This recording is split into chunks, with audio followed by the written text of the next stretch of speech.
We're here with Bob Stickles at Summer Smash 2009. Now, Bob's got a specialty going. He's a restoration expert. He'll take a Hot Wheels casting that's been a little too well used or a little too well loved and bring it back to brand new condition. How? Well, it's kind of unusual. You wonder, how do you restore a Hot Wheel? You think about restoring a car, you got to find all sorts of parts and everything. Right. And we'll take this one, for instance here. This car is called the 6-shooter, and obviously a tough color to get this in if you had an original one would be the pink. I think I paid $3 for it at a tag sale and there really wasn't much left of it. Stripped it down, polished it up. I used PPG paint, patented Hot Wheels paint called Spectraflame, which is the original colors that Hot Wheels use. That's what they call the line. So it gets really close to the original colors from 68 to 73 for the Spectra line cars. And this one here also has reproduction wheels. There's a company out there that reproduces the wheels. Motors, these are the original motors. If I needed glass for this car, which I didn't because this is the original glass, they provide the glass as well. So you're leading on to something. There's apparently, it's kind of a cottage industry that has restoration parts in its target. Because you can get wheels, you can get glass, you can get hoods. Yep. Now this car was modeled after an actual car that Bill Kuzenberry built. This car is all original.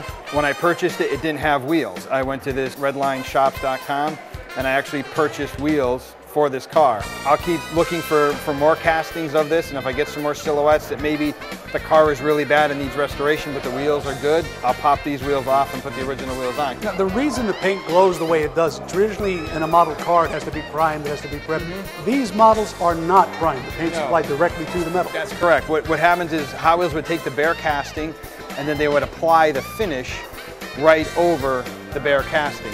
And whether it's 2 or 3 coats, it's almost like candy apple. The more you put on, the more color that you get, the deeper the color. So if I'm restoring a car like this AMX here, I strip it down, and then what I'll do is, it'll be pretty shiny to begin with, but then I'll take a Dremel tool and I'll buff it. Sometimes before I buff it, I re-zinc plate the car.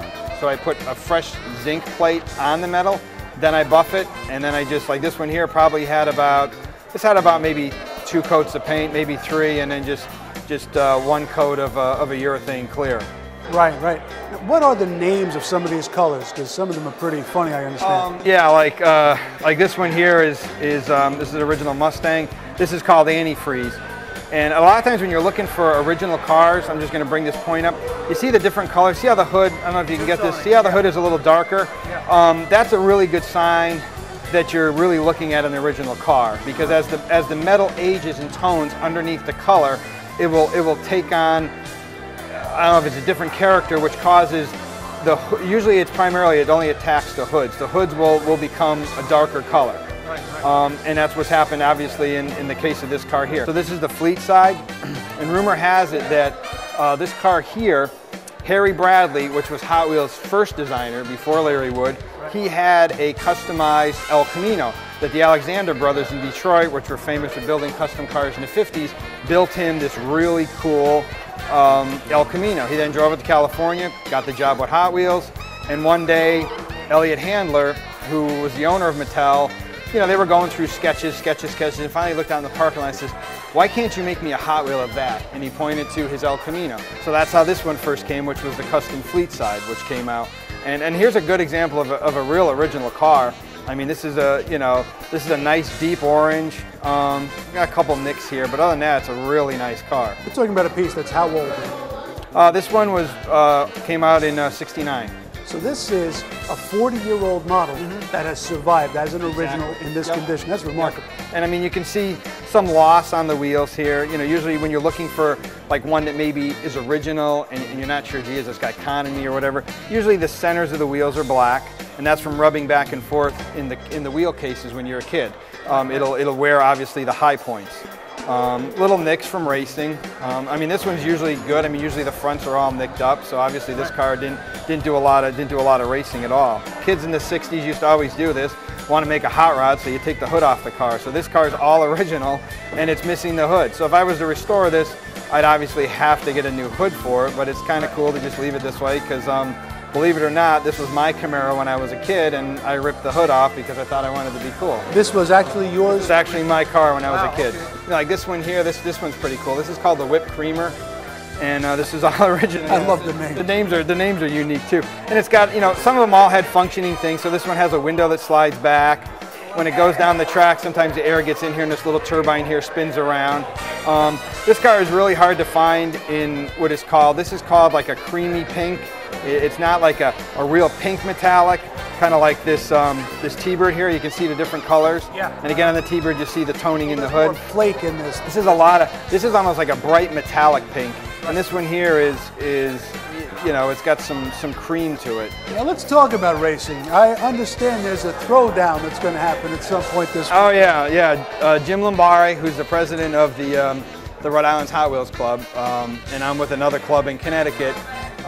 Once a month we have meetings where we actually race. I mean, I race not only these Redlines here, but I have, you know, a bunch more that I race, and you know, that's what they were made to, you know, they get a couple little nicks in them. You know, just like you restore a hot rod, you want to drive it. You're not going to make it a trailer queen. So all these are usually raced at some point. Some are faster than others, but Jim and I actually have a rivalry going. He has this, I'm going to show you, this isn't his, but this is called the school bus. This is mine. It's called the S School Bus. They're like a funny car. Actually, Tom Daniels designed this for Mattel. This was also a plastic kit, I remember, back in the 70s and 80s. Yeah, 125th scale.